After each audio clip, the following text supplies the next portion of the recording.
बातमी कल्याणमधून दुर्गाडी परिसरात वाहतूक पोलिसांना मारहाण झाली। रॉंग साइडने गाडी घेऊन गेल्याचा जाब विचारण्यात आला आणि त्यानंतर एका वाहतूक पोलिसालाच मारहाण करण्यात आलेली आहे।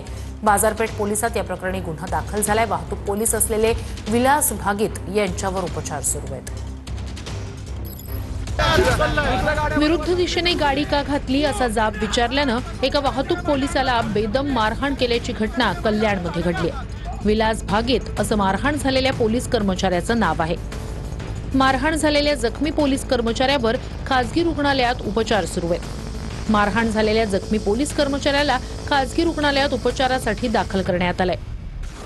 कल्याण पश्चिमेतील दुर्गाडी चौक परिसरात वाहतूक कोंडी झाली होती। रात्री 10च्या सुमारास विलास भागीत हे कर्तव्यावर होते।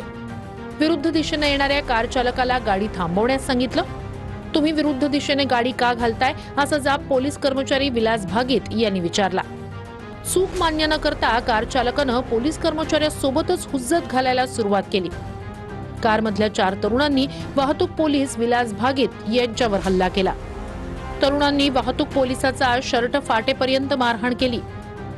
मारहाणीनंतर प्रकरण चिघळणार हे लक्षात येताच चौघही पसार झाले। बाजारपेठ पोलिसांनी मारहाण करणाऱ्या चौघांविरोधात गुन्हा नोंदवलाय। हा सगळा प्रकार घडल्यानंतर संबंधित तरुणांचे मित्र वाहतूक पोलिसांची हुज्जत घालतानाही दिसले। हो, आम्ही त्यांना पळवलंय, आमच्याशी धक्काबुक्की करू नका, आमच्यावर कारवाई करून बघा असं आव्हान हे तरुण पोलिसांना देत होते। हे तरुण पोलिसांची अत्यंत उर्मट आणि मोठ्या आवाजात हुज्जत घालत होते। मारहाण करणारे चौघही शिंदेच्या शिवसेनेतील एका नगरसेवकाचे कार्यकर्ते असल्याची माहिती आहे। आरोपींना शोधण्यासाठी पोलिसांची 2 पथकं रवाना झाली आहेत।